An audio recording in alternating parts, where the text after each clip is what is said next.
guys, and welcome to a new video on Sonal's life. Now, at this point I would be singing. It's Come Home. However, you do not need to hear me singing right now.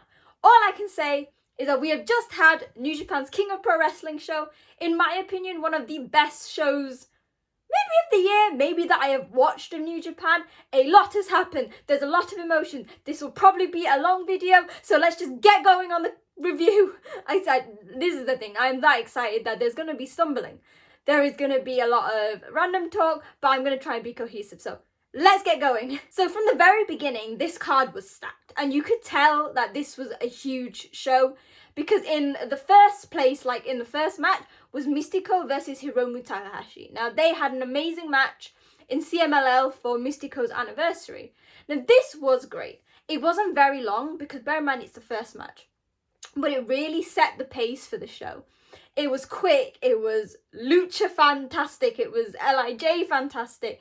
They were two very different men in terms of like their personalities and everything, but who really have a style at the core of lucha libre. It was very high energy, flying over the ropes, and in the end, shockingly, Hiromu got the win. Now they are now one apiece, and Hiromu has teased that at Wrestle Dynasty, so that is January 5th, which I'm going to be there. I have tickets. They want to do a hair versus mask match. So whoever wins the rubber match, I guess, will have the joy of either unmasking or shaving off the hair.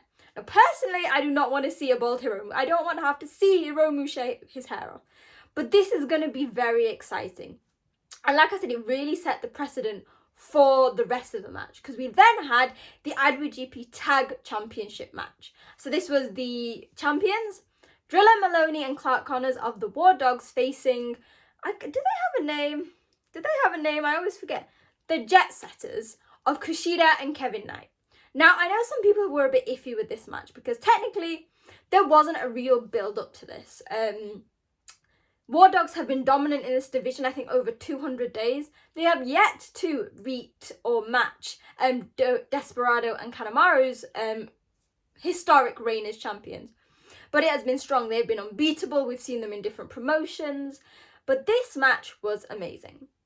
Now, they have very different styles. The War Dogs are very much strength and power based. Kushida is technical. Kevin Knight, oh my god, he is an absolutely amazing athlete.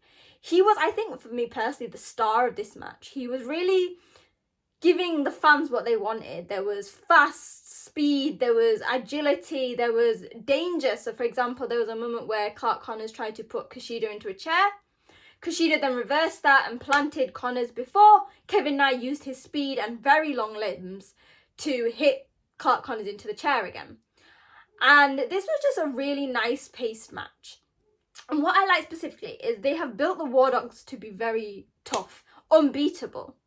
But the Jet Setters won, and how, may I say, not with that, but with that. So the War Dogs basically thought they had it won. They were like, this is it, this is done.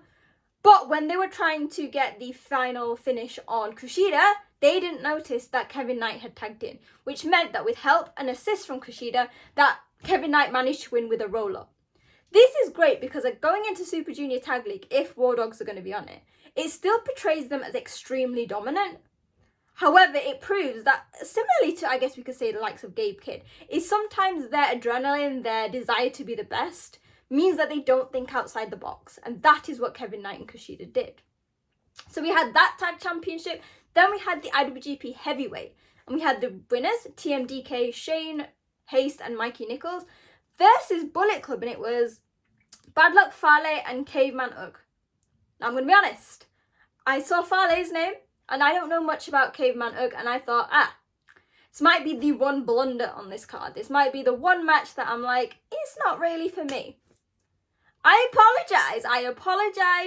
Fale, to be fair, I think maybe the good thing about this is I didn't actually realise Fale was in the match for most of it. Because we have TMDK, we know they are amazing wrestlers. Like, they finally won both belts. They are the top of the tag division, rightly so.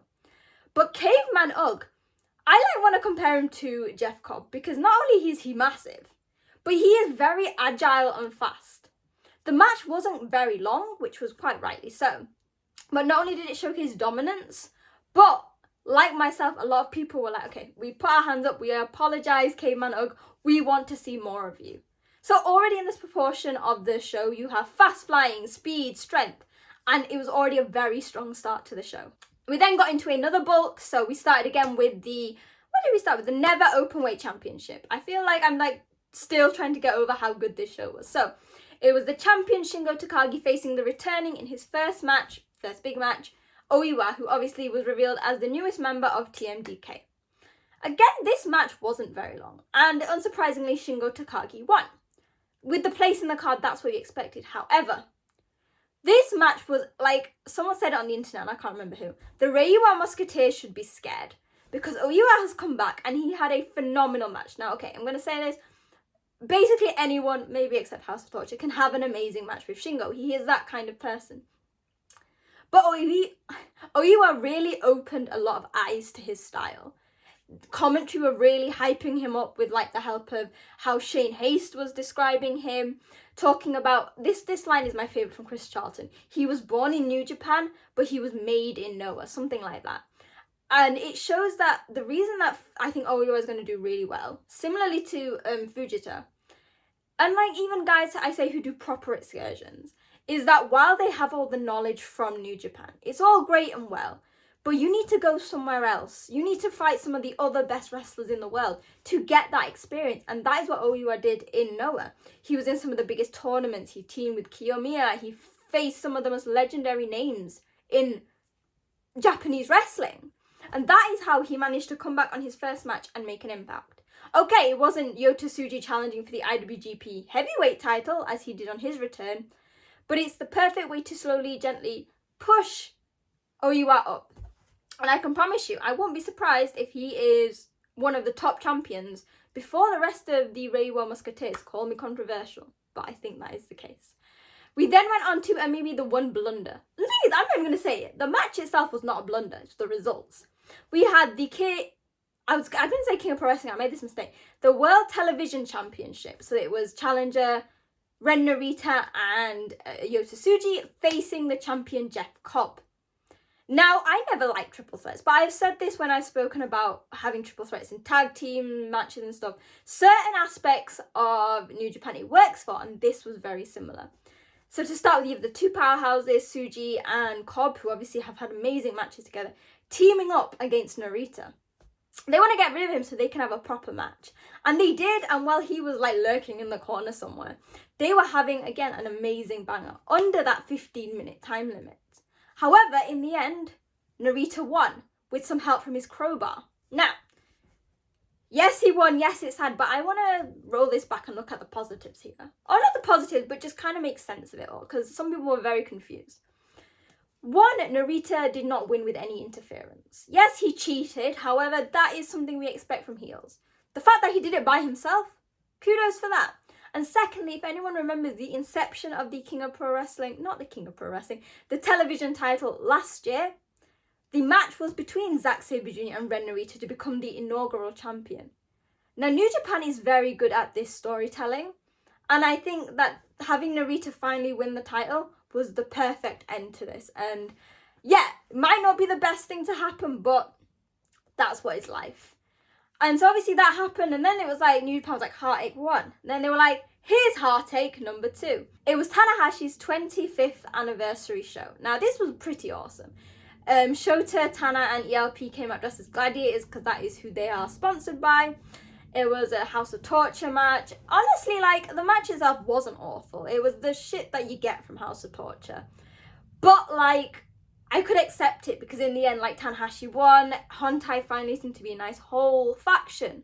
However, the reason I said heartbreak is because at the end, Tana got on the mic and basically said, it's my 25th anniversary, but basically said that January the 4th, 2026, so Wrestle Kingdom, not next year, but the year after, will be his final match.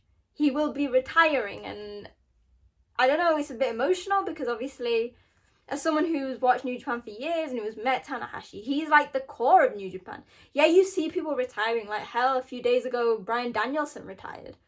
But I always thought Tanahashi would be doing it forever, and I guess as president, he has other obligations and he knows his body isn't up for it.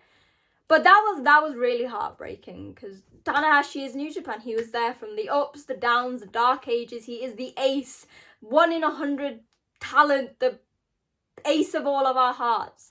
So that was really emotional. But I really like this match. I think it's going to be a redemption arc for Hontai now coming up of like the new guys like Shota, ELP really trying to create a strong unit before Tanahashi goes. So then we got on to, as Chris Charlton said, the third House of Torture match in a row.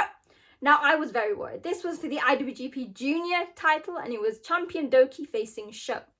Now, the reason I was terrified was because before the bell even rang, Sho had dragged Doki out, was beating him up outside the ring. I was like, holy God, New Japan, you're giving me good matches, you're gonna break my heart.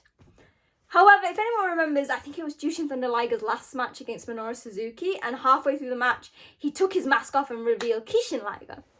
So before the match actually started, Sho ripped off Doki's mask. Now, Doki is handsome as fuck anyway, but this was scary. This was different. He had like big eyes. He was red at the mouth because he spat something out of it.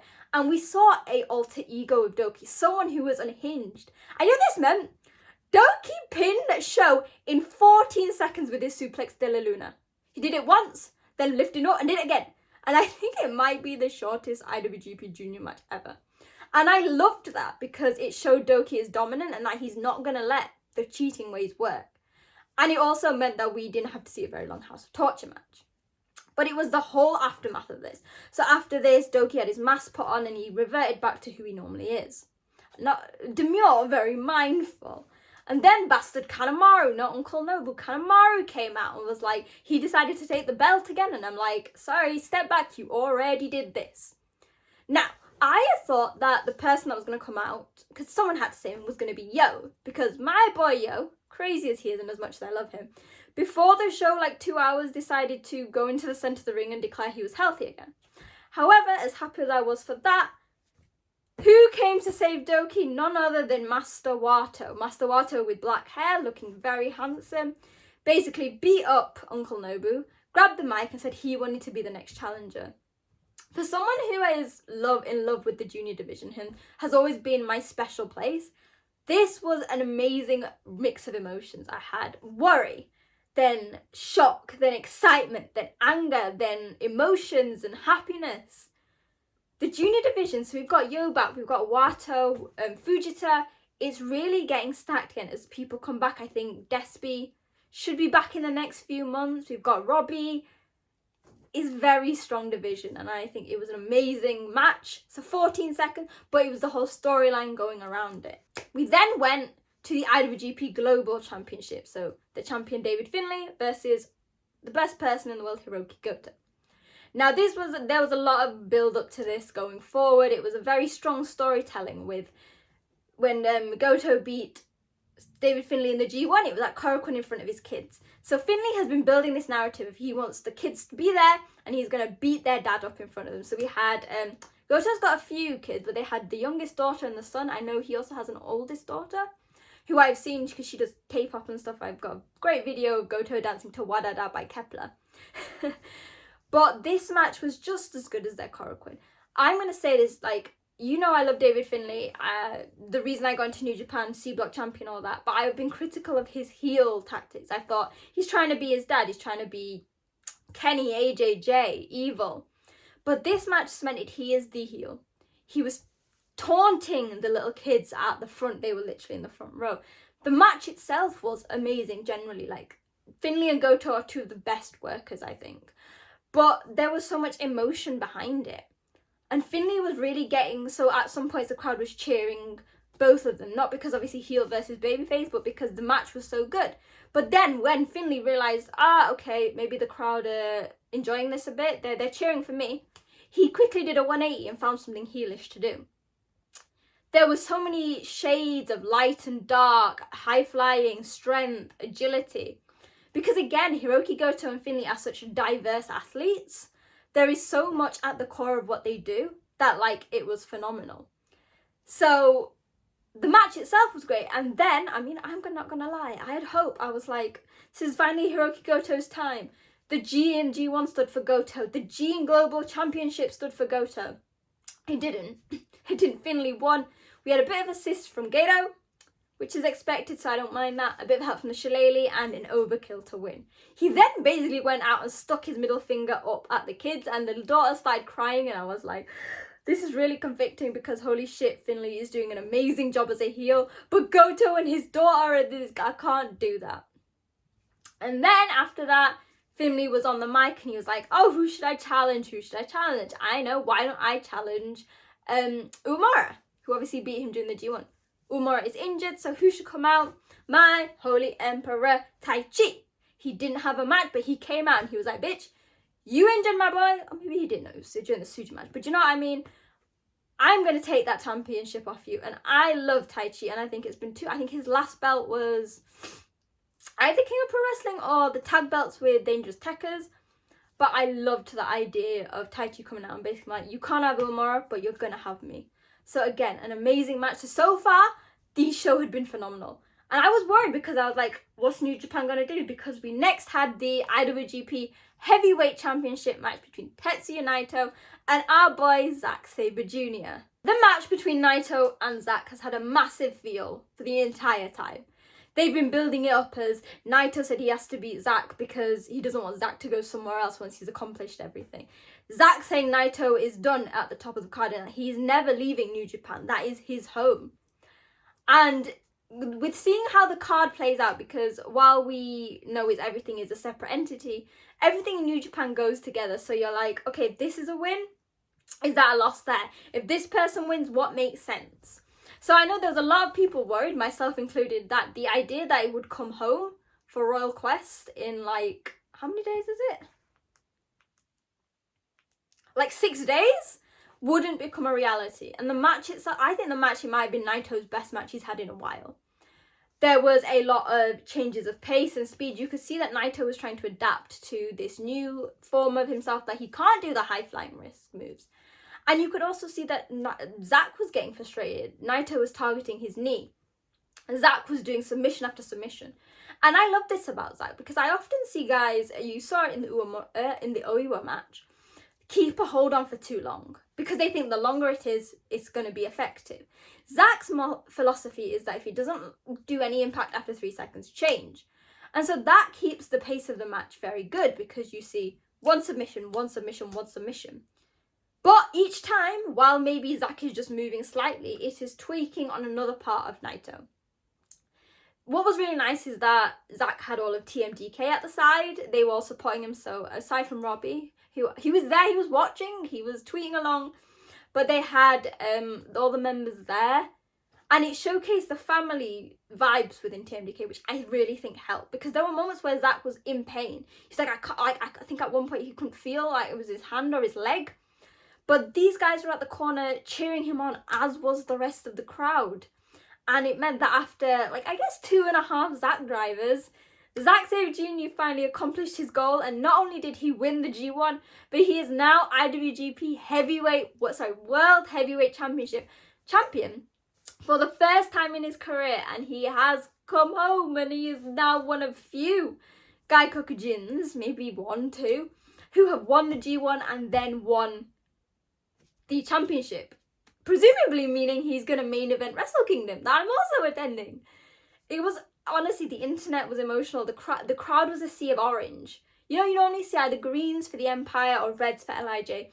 This was a full TMDK crowd. You could see how much it meant to everyone to see Zack going. He was a Noah boy, then he came to New Japan. He has been there for years, worked hard, Suzuki-gun, like Dangerous Tekkers, DMDK. And I don't think I've ever felt so emotional seeing someone win. The only times I've been emotional, I guess, was that Zack winning the G1 and Doki winning the Junior Championship. He made a speech in the crowd, and then Sonata came out looking very dapper. He did not have a match, but there was a promise of a special singles match at Royal Quest, and if Zack beat Naito, it would become a title match. So that happened. But then Shota came out to a sea of boos. So guys, New Japan, if you don't capitalize on this and make him heel, I don't know what you're doing. And he said he wants a shot because he beat Zack, I believe, in the G1. Then Shingo came out and was like, well, I want a shot of it. And bless Chris Charlton was having a tough time translating. Like, I can get bits and pieces, but when they all started talking, when there's more than like one person, my brain goes out of it. And even Zach was like, yeah, Madam Hara, like, calm down. He was like, okay, so Konshu, Roll Quest, Sanayan. Then he's like, Atode, which means like after. Then he'll focus, because remember, we still got King of Pro Wrestling. We'll see, maybe whoever he faces at King of Pro Wrestling, the other person will be Wrestle Kingdom. But they all went out the ring because he was like, just get out. Leave. Sanada's taking his time, like, oh, sorry. But then he had to have the proper speech. He got to thank the crowd. He had a really long celebration. And as a pro wrestling fan, there's so much negativity that goes on. For a few years, I've been loyal to New Japan since 2018. But the past few years, with the sea of negativity going around, it's been hard. But this showed the way that New Japan has set everything, the precedent going forward to Junior Tag League and Pro Power Struggle, which is like linked to that, World Tag League on Wrestle Kingdom and Wrestle Dynasty. They're really upping the ante. They're giving new guys shots. They're putting you guys into the spotlight with guys returning from injury. I think New Japan are at the best possible place they could be, and I could not be happier. And yeah, I still think, I can't remember how well I rated Wrestle Kingdom, but this so far is my favourite show of the year, and my favourite show in a very long time. Every story made sense. Every match was decent to amazing. Every decision made sense. So yeah, I am over the moon. Now this video, I managed to keep it short and sweet because I was like, we could go on and on. But this time you need to let me know in the comments what you guys thought of everything that happened. Let me know about the matches, the results, what you thought about Zack Sabre Jr. being the first Brit and one of few Gaikokujins to win the G1, then win the title. But obviously Zack changed it up and didn't have his title shot at Wrestle Kingdom. So he's going in, hopefully, as champion. Let me know in the comments. Let me know on social media at wrestling_chat. While you're there, remember to hit like, share with your friends, and hit subscribe, because as I mentioned, I'm going to be at Wrestle Kingdom in January. But before that, I'm going to be at Royal Quest. I have great seats. I have a meet and greet with all of the stars, including Zack, Naito, TMDK. The list is on the New Japan website. So yeah, make sure you subscribe to be the first people to know about it. I'm excited. I have to go and work now. But I am on cloud 9. I hope you are too. So I hope you guys enjoyed the video. I hope you enjoyed the show. And I will see you soon. Bye!